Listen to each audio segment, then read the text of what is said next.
Hey, we're talking about Star Trek up next on Geek Out SA. Do not attempt to adjust your YouTube video. We control the stream.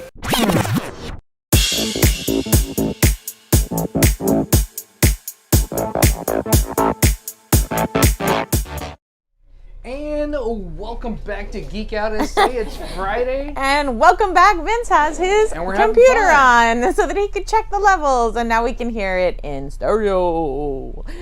Yay. So we're back again. We're here every Friday. Well, mostly. We've been here fairly consistently. I mean, we do have to take vacations, people, sometimes. What's a vacation? I guess we need to learn how to tape some of these in advance. Physically, yeah, mentally, we're never here. No.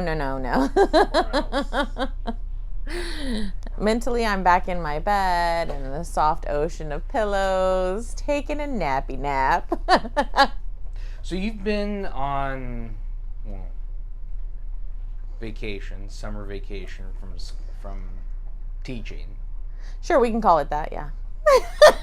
Yeah, I've been on summer vacation from teaching, so next week I start back again to like full-time teaching. I think people think that teachers on summer vacation are just like, kicking back, doing nothing. Well, some are. That's what you did for those couple weeks. You have to, it's so overwhelming. And with all the COVID variants rising, we know that it's best for kids to come back to school, so the kids are coming back to school, but it leaves, unsureties and anxieties for the kids, and especially because I'm in the middle school, so some of our kids are vaccinated, some of them aren't. So it's just going to be another interesting year. We were hoping we could get back to quote-unquote normal, and we saw some of the conventions starting to open up again and everything. And they're starting to cancel. Yeah, and now, Celebrity Fan Fest has been canceled and everything, and some of the other things have started to cancel. And well, I know Hill Country Comic-Con is happening this weekend. Celebrity Fan Fest was moved to Fiesta, Texas. It was, but they canceled it because San Antonio has become one of the biggest hot spots in the nation, and so a lot of the celebrities said thanks, but no thanks. And so they started pulling out of the contracts. Fluffy's fault. All Fluffy's. It's Cleto Rodriguez's fault. He's a local celebrity, and he got COVID, and he spread it all. He's the mega spreader right now. He's out. He just recently got out of the hospital, so he did finally make it through. But he was in the hospital for a long time, and he definitely looks changed from the experience. So if you've seen the way he was, and he was fluffy like us, and kind of happy and a comedian, that kind of look. And now he, kind of looks like Kevin Smith. So, but since you've been off, so I mean, a lot of what we do is watch shows. Right. Well, that's a lot of what we do because of COVID. So because of COVID, we kind of did that before COVID too. We did, but we used to go to festivals and conventions and events and Wookiee walks and those things that we used to have before. Yeah, we watched TV, but we did those other things too. So here's one thing that we started doing before COVID, but when it was on the CBS All Access, which we started watching Discovery. Yeah, and Star Trek Discovery. I could have sworn that we watched the first season, but it's been such a long time. Watched the first 3 episodes. I thought we had watched the whole season, but now, so CBS All Access was picked up by Paramount Plus, which is kind of a good thing because now there's more things on there. When it was CBS All Access, we tried the 7-day trial. There wasn't a whole lot on there. We have way too many streaming services, and we have cable as it is, but I was really kind of jonesing for some Star Trek, getting a Star Trek kind of mood, and I actually really like drag queens. It's one of my secret love affairs, is I just love a good drag queen. It's very entertaining to me. I just love the way they do their makeup. I was doing my makeup for a while, kind of in my own kind of representation of that. So we picked up Paramount Plus so I could watch some drag queens because they're on there. And so we could watch some Star Trek, and we thought it's a win-win situation. So here we are, going back to Discovery. And I don't remember it at all, which is good because I'm now having this new, really great experience with it. And I'm enjoying it. Like, I remember the Klingon parts. Okay, Discovery. but why do you remember the Klingon parts? Stuart knows. I know why. Stuart knows why you remember the Klingon parts. Because we would speak Klingon to each other. Yes, because we thought we could speak Klingon, and then we would go around and we'd be like, you know, and that's how we would talk about dinner and stuff like that. So that's why Vincent remembers the Klingon parts. So yeah, so we haven't finished season 1 of Discovery yet, and from my understanding, there's 3 seasons so far that we can go through. So here's the thing about Discovery. This is 10 years before Kirk takes over Enterprise. Correct. So we see Spock's dad there as well, mentoring Michael. Right. Who's a human, but ends up on Vulcan and as a child. So she gets trained in the ways of being a Vulcan. But like Spock / unlike Spock, which I guess they're trying to give us that connection, you know, Spock has a human mother and a Vulcan father. And so it comes over and over and over again. That's kind of part of the theme when you have Spock in anything, is the logic versus the human emotion. Right. So now we kind of get that return to that with Michael Burnham, except she's like full pure human, but basically raised to be Vulcan. So it's her having logic, but kind of like losing that for her humanity. Right. She's learning to be human again. Only I feel like she's a very flawed character because she struggles. She has internal conflicts that are so strong that she makes questionable decisions. So you have this kind of, although logical, somewhat impetuous character, whereas in Spock was very measured, right? And you very much knew that his emotion might be there, but it was kind of on the tail end, unless it came to his friends, right?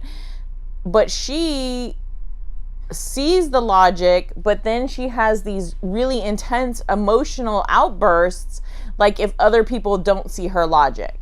Right. She's almost having like a tantrum, basically. And like, if you won't see my logic, well, you know, I'm smarter than you, which is funny because we talked about being a teacher, and it reminds me of Gifted and Talented Kids, which is what I teach. And so they kind of have that same, because she is super intelligent as well. Right. So super intelligent people do tend to have that flaw of, well, I just know everything about everything, and you should just be doing what I told you because I know everything about everything.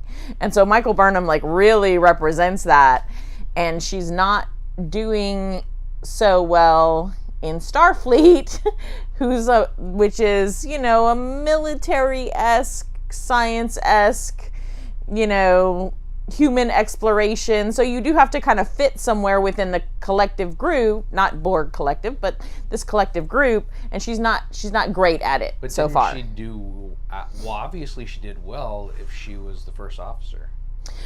So she does well in, I'm sure, all the Starfleet tests, right? But she's not, in the show so far that we've seen, she's not doing a great job being part of the group. She thinks she is, right? She thinks she's putting the ship's needs and the captain's needs, and she thinks she's doing what's right, but she's like, I know what's right, I know what we're gonna do, I'm gonna jump in and make these decisions, you know, I'm gonna knock the captain out and take over the ship.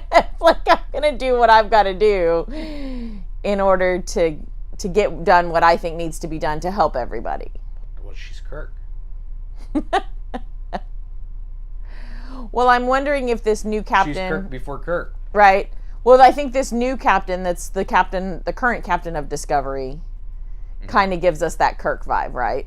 Where, well, yeah, I know Starfleet has rules, but Starfleet be damned, you know, and I'm going to do what I know is right for everybody, You know, that new captain has given me that kind of feel too. He seems to be a little more militant. He's more militant than Kirk. He's more militant, and it seems like, he says, hey guys, happy Friday. Happy Friday. We're talking about an awesome subject that he loves, so he'll probably have a lot to say. Oh, he loves Star Trek? Yay! I love Star Trek. He seems to have a more... that I think we're seeing a lot of that in this first season, of that it's my way or the highway. Like, even if I have to do something like super horrible, but the ends justify the means, right? So we're getting a lot of that from several of the characters. And then you have the little weird character with the fear ganglia or whatever, who's really cool, the tall guy with the hoof feet. I don't remember what his name is now, but he's like really cool. So he's the opposite end, right? Right.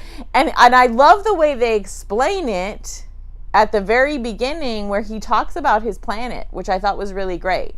So they give us this kind of backstory, but real quick. It was a real quick backstory, but basically on his planet, his species is the prey. Yeah. They're like our cattle, basically, is how he explains it. So his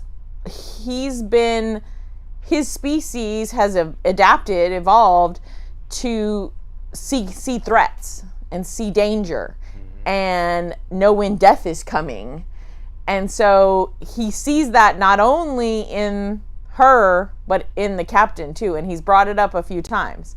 So I like how they're using his character to like try to be that conscious, that voice of reason, and is showing us, the viewer, here we go again. One of these two is about to get them into some kind of horrible mess. You really should listen to that guy. So far I'm re-enjoying Discovery. So I'm hoping the other seasons are like that. You would think this is some of the problems that I've had with Discovery and what was it called? What was the other one called with Scott Bakula? Enterprise? Is that their ships are way more modern than the original Star Trek was. Well, right. We have better technology, but... Right. You would think you would see kind of hints of that, of the early technology there, that you don't. Just like buttons and stuff that like light up, but it's all like super sleek and modern. Yeah. That's the one thing that I've had problems with. I guess maybe if we had the technology then, it would have been better for the original series. Even just for the next generation. Yeah, even for the next generation, it's way better than the next generation was, and this is before that. Yeah. I think, because we didn't have the technology to make it look the way it was, like, in their minds, because if you go back and if you look at some of the making of some of this stuff, and like the cardboard that they used and the things from the hardware store that they used and the stuff that they used, which is now, a lot of it is green screen stuff and it's computer generated stuff and everything. So I guess they're hoping that we'll just... imagine it. Imagine that if we had this technology back when the original Star Trek was made, this is what the Enterprise would really have looked like, I wonder if they could go back and like redo those. Well, we've seen some of that with some of the modern technology with some of the movies. I think they tried to show us that when they reimagined the movies with the new actors that we got. The little boy from Heroes, Zach whatever, who was Spock, and Chris Pines, I think, was Kirk, right? So I think they gave us some of that in the reimagined movie so that we could see what a modernized version of the Enterprise looked like. So I think they were trying to give us some of that. So maybe they were going off of that when they went to Discovery. Because, yeah, really, Discovery's 10 years before our Enterprise that we think of, right? And so... And that ship is super, super more advanced than Enterprise was. Right. But I think or any Enterprise. Well, and I think that that's part of where they're going with this, though. I'm assuming that, again, something's going to happen, right? Because this is a specialized ship. There's the spores and there's the tardigrade. Michael's already starting to show some sympathy towards the tardigrade because we don't see the spore drive technology, right? Right. Anywhere else. No. So I'm assuming that something's going to happen and she's going to blow the lid off of that or something, right? Something's going to happen. So we're still in the first season of this. Yeah. And I'm enjoying it. And there's a second season of it. I think there's 3. Is there 3 seasons of it? I think there's 3. 3 seasons of it, so we need to catch up on it. So you need to keep watching. But it's nice. It gives us something to watch because we, we do watch a lot of Star Wars stuff because that's Vincent's jam is Star Wars. And we've been watching The Bad Batch and everything, which makes Stuart grouchy because of the New Zealand accent. But but for me, one of my first geek loves was Star Trek. I mean, I grew up with that with my parents. Star Trek. Yeah. I mean, that was one of the things that we watched, I think we watched the Tribbles episode like 97 times. It was really funny. And we grew up, and in the gaming geek culture, like the tabletop gaming geek culture, like being a red shirt from Star Trek and being the first to die, like that's a very tropey like kind of joke, right? Yeah. And so I like this return for us to get back to Star Trek a little bit and to spend some time back in that universe. And I think that right now is a good time to sorry, I'm back to work this week. I'm so sorry. I am taking care of my 72-year-old mother and cleaning her house because she's a hoarder. That's a whole nother show we could have. And I'm just tired dealing with 2 households and getting back to work and stuff. So forgive me. Anakin. But with Jeff Bezos and Elon Musk, going back into space, getting contracts to go to the moon, different things like that, trying to turn space into a tourism. I think now, even more than ever, is a good time for us to get back into Star Trek and to be thinking about that exploration. They're actually looking for some people to take on some jobs and do some tests to see how humans will do going to Mars, because it's a 7-month trip to Mars and it's a 7-month trip back to Mars. So just being in space is 14 months. And then if you're counting being on Mars as well. Technology. Right, with what we have right now. Mm-hmm. So we've got to plan with what we've got right now. So, but we're planning like with that forward. So I think who knows what we get in like 5 years. So I think going and for me looking at Star Trek and everything. Solar powered airships, wind powered airships. Well, there was something. They had the EM drive that was promising, but now they don't talk about it anymore. Well, and there was some technology with solar sails that they had looked into in space that they were doing. So, so I think just revisiting these worlds of Star Trek and places like that. Steve says, I guess you could say that space is the final frontier. Ba-dum-bum. So for me, I felt like this was a good time for us to kind of revisit Star Trek and get back into it. And I mean, I think that was some of why the original was so alluring, was because the space race was going on, and so yeah. And so that was on everybody's minds. So I'm just wondering if that's going to kind of kick back in, especially now that the Star Trek universe is trying to do what Star Wars has done, right? So they're getting their cartoon going. They're trying to do what Marvel has done. Right. I don't think there's a big enough following to have too much Star Trek. That's what I'm wondering. They might be spreading out too thin, because you said the cartoon was not super great. Well, it's not awful, but I didn't like it. Yeah. We haven't watched that yet either. To me it looks funny, but again, what you see for little blips might just be the funny parts, and then It's just a fast-paced Rick and Morty in space Oh, really? with Star Trek references. Because I know that what's his face? The Family Guy dude? Seth whatever. Yeah. MacFarlane. Seth MacFarlane, yeah. He did his like Star Trek spoof, The Orville. and some people really I did not like it. I was told to go back and give it another chance, so maybe once we're finished with Discovery and everything, we'll go back and give it another chance and see how we feel about it. I think what you were saying, they were saying that was, my problem was that was too silly. They were trying to make it like Family Guy. Yeah. And it doesn't work.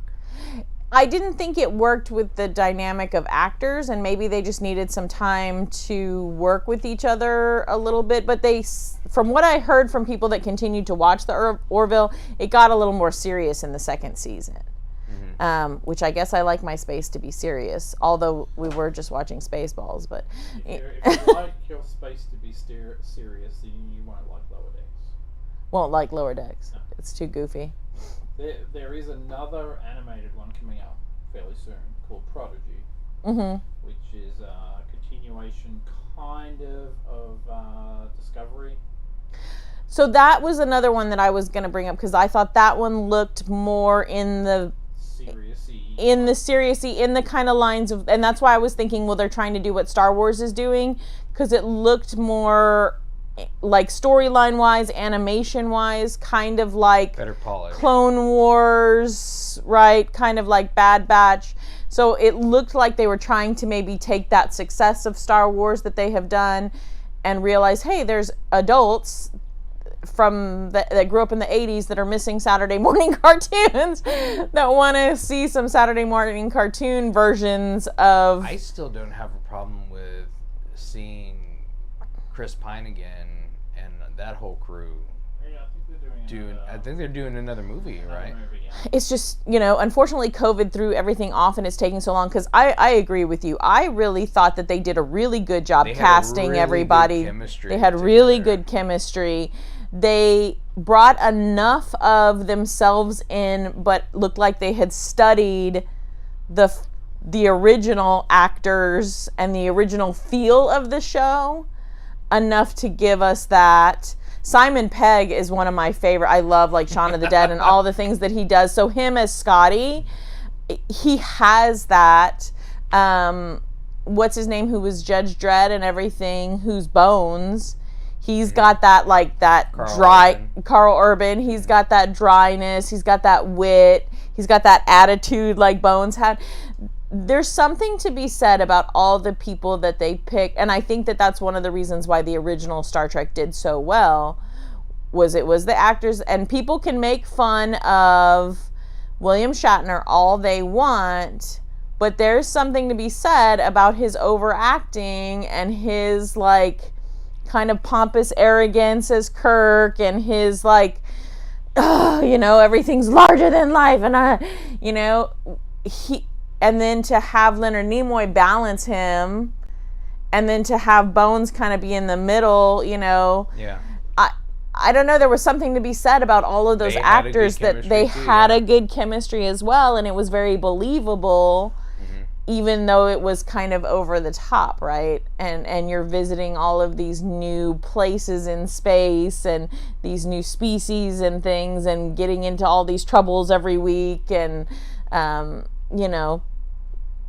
but there was something to be said about it too, because it had an underlying political talk that, if you were paying attention, it was talking about diversity and acceptance before it was in vogue. Right. And I think that's what they tried to do with Picard, in my opinion, as I was watching it.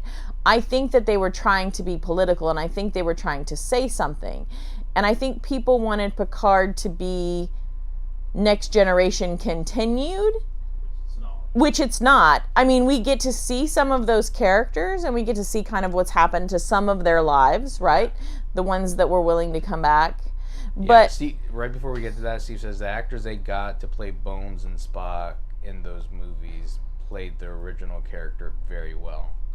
Now, Chris Pine pays his own Kirk. he's got some of William Shatner down.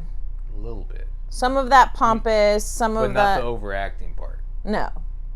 But that's just Shatner. But he does have the pompous, arrogant type stuff in there. Yeah. That I'm a pretty boy, but I'm also a bad boy. Like, yeah, he's got all of that.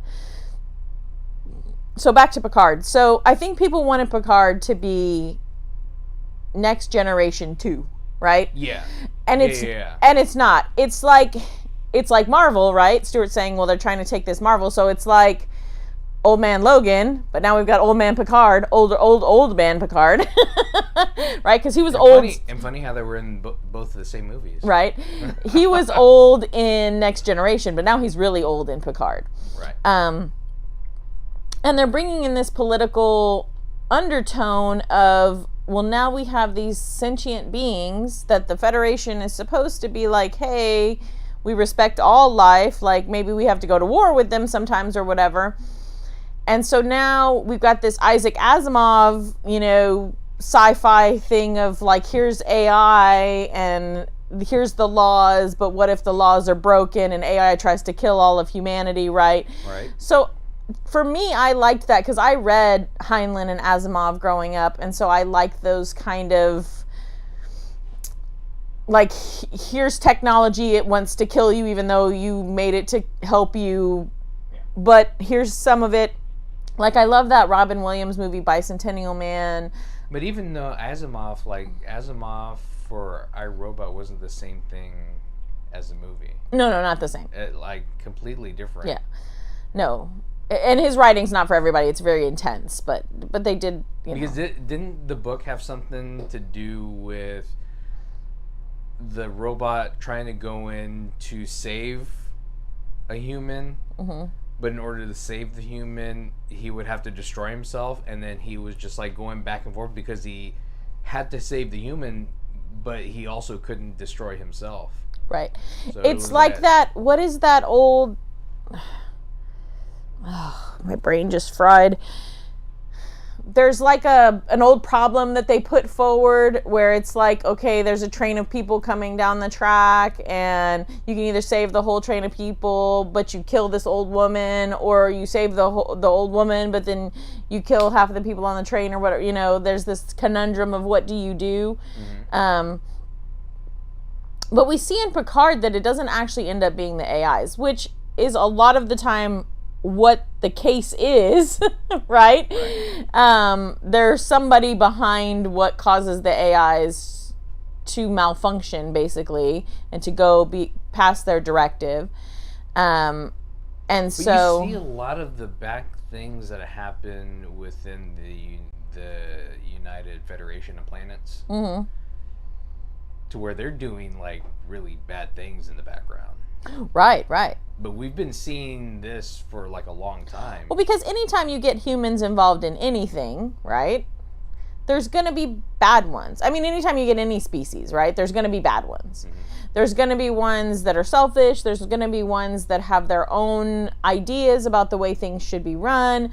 There's going to be ones that pretend like they like certain species or whatever, and then they really don't, and they have a hidden agenda all the time to like cause this internal struggle. So I think that is something we see even in the real world, right? And we see that, and so we see this about immigrants coming into the U.S. and things like that, and how people's feelings are about certain groups, ethnicities that they don't really know, that they're getting secondhand information from, fed to them from the media or the masses or the planetary groups or whatever. So I think they were trying to do some of that tie together, and I thought they did if you were paying attention to it, right? And so I thought they did a good job tying that together, and I really enjoyed Picard, and I had seen so much negative about it that we didn't watch it for a very long time because Right. I really, really love Patrick Stewart. I still wanted to watch it. I would have probably liked it regardless. Yeah. If you liked it or not. Because You would have, because you like everything. Except RoboCop. It was hard on my heart, I think, except for RoboCop and Fantastic Four. And Fantastic Four. And maybe Gem and the Holograms. It was good, but not a Gem and the Holograms movie. It was more of a Pitch Perfect movie. But anyway, it was hard on my heart to watch Picard, and I think it's because I've been caring for my mom, who's 72, and I'm starting to see her age is starting to show. Mm-hmm. And they really showed his age in this. They really showed his frailty and stuff, and so it was a little... That was the part that I kind of liked. I kind of did like the fact that he was questioning whether these things happened or was it happening in his mind half the time, or was he going crazy? Yeah, like, am I losing it? Am I, just a feeble old man? And the answer is yes. And the answer was yes. Some of it was yes. So Picard's been out for a very long time. Yeah. So if we're going to give stuff away, well, you should have watched it. And if you haven't, because of the same reason that I hadn't, that you saw all these bad reviews, I think it's worth a watch. I think it's a very good watch. Well, again, the problem now is it's all being locked behind Paramount's paywall. Right. Although there are ways around it. If you get on the Pluto app, they do have a couple of Star Trek channels on there that do play current episodes of Picard and the other one. Well, I heard you that can they always pulled out the current movies, the recent Star Trek movies from Paramount Plus. They just did that. Oh, really? I hadn't heard that yet. So you can always do what Vincent and I had originally planned on doing, is you get the 7-day free trial and you just binge watch everything in 7 days and then cancel. Yeah.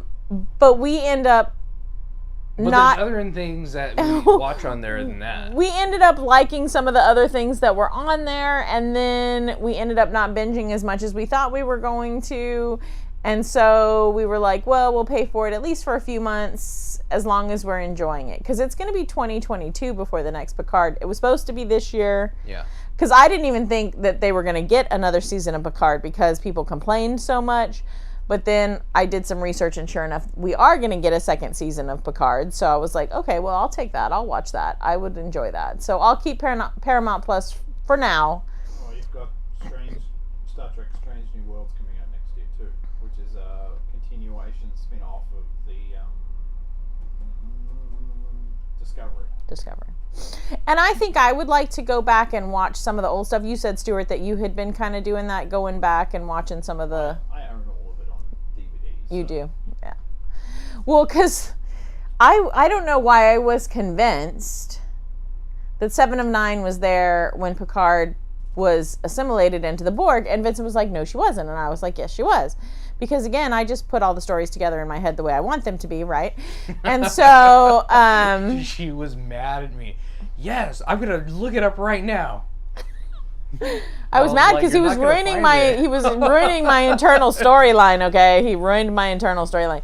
And he's like, you can look it up all you want, but I'm right. And I was like, no. And I'm looking it up, and I'm like... You're like, damn, he's right for a change. I was like, damn it, he's right. And so I kept looking it up longer, and he's like, I'm right, aren't I? And I was like, I'm still looking. I haven't found an answer yet.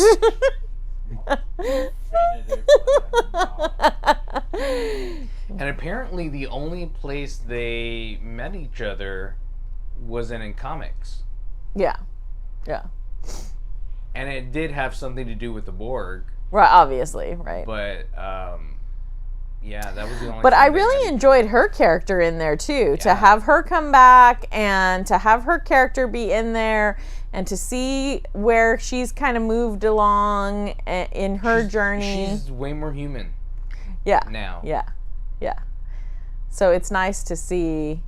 I don't know. I really just enjoyed the whole thing. Mm-hmm. I don't know why people didn't enjoy it. I mean, I think I do. I think it was because they wanted it to be more Next Generation revisited. Yeah. That's probably why was. It was just old man Picard. Yeah, it was just old man Picard. If you think about it as like, make that connection of him being in the Logan movies and then you're like, they're just old now, It just happens. Really old. Really, really old. But it makes sense. Yeah. It makes sense. Well, but I think that that's hard for some of us sometimes to do, Let it go. is to let it go. I mean, that's why people have such a hard time with the newer Star Wars stuff, is because we loved Luke and Han and Leia, and we don't want it to move on. We don't want them to let go. We don't want them to give the sword over to somebody else, right? We want to... But they had to do that with Star Trek to go to the next generation. Right. And then... Well, it they wasn't have to even move like on. they gave... It was just like... The thing But about this isn't Star what they Trek, did. though, is... Yeah. The thing about Star Trek is I never felt like we saw anybody like... It wasn't like they had to hand the torch over like in Star Wars. We just got to see... This is like another group of... And this is like did. an... Kind of did. They kind of did, but not as much. I felt like it was just like, we're still in the Star Trek universe, but it's like Yeah, over here and over here and over here and over Well, the here. good thing about Star Trek is within the universe you have a huge timeline that you can just plug in anywhere, whereas Star Wars was stuck with frickin' Skywalkers, which we just can't move on from. I just And can't. this one little tiny pocket in the universe, and that's all we concentrate on. Right, right. Which I think is why Star Wars is trying to, branch out and give us the Mandalorian and some of the other stuff. But it all ties back. It all ends up tying Which back. kind of works a little bit better. I don't know. So I think that that's one of the benefits of Star Trek, though, is really because they're out there in space, in space everywhere, right? And all of these different times, you can plug in anything and it doesn't bother people as much. Right. But what bothers people, like with Picard, is now you're bringing somebody... So it's just like if they tried to get Janeway and bring Janeway and have another, and people would be like... She is coming back in the animated series. Oh, is she? She's coming back as the holographic voice for the computer. Nice. Oh, wow. Nice. So that's the whole point there of that series. It's a bunch of out there people find a Star Trek ship and they're trying to work their way through the galaxy, and Janeway is the emergency hologram. Nice. Nice. So that sounds. And again, I like Janeway as a captain. So Yeah. Yeah, the one that I need to go back and watch is I never really watched the one with Scott Bakula as the captain. We saw some of it. Star Trek with pockets. Enterprise. Yeah. But, for me, Scott Bakula was always Quantum Leap. Quantum Leap. Yeah. So I think I struggled with that. And I You'll always be Sam to me. I didn't watch a whole lot of Deep Space Nine. I did. So I think I'd like to go back. Let's revisit those universes, okay? That's why I knew what I knew about 7 and 9. What is heavy that Colleen can throw? You can't throw anything. Do you see my beautiful display here? Well, you didn't watch it, so you didn't know. That's all I'm saying. I did. I just didn't watch it as much as I did. as much as I watched the original Star Trek and I watched Next Generation. Those were the two that very much watched everything all the way through. But yeah, no. Okay, fine.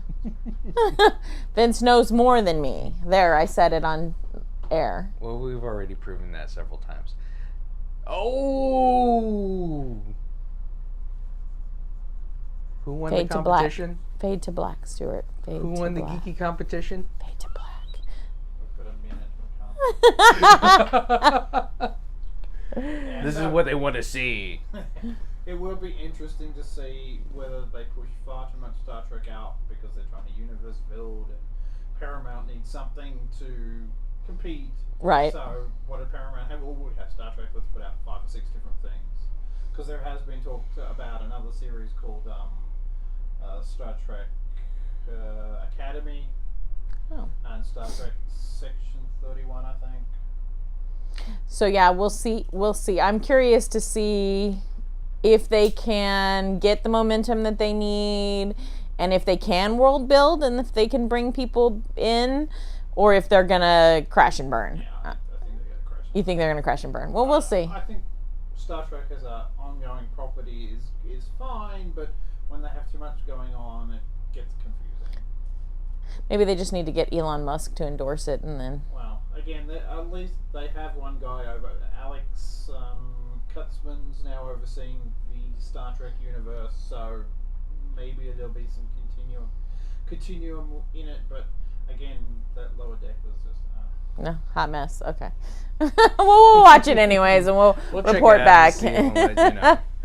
But thanks for checking us out. I really appreciate it. If you haven't clicked on that subscribe button, click on that subscribe button and click on the notification bell so the next time we go live, you'll know. But thanks for checking us out. I'm Vince. I'm Colleen, and thanks to Stuart. Geek Out SA.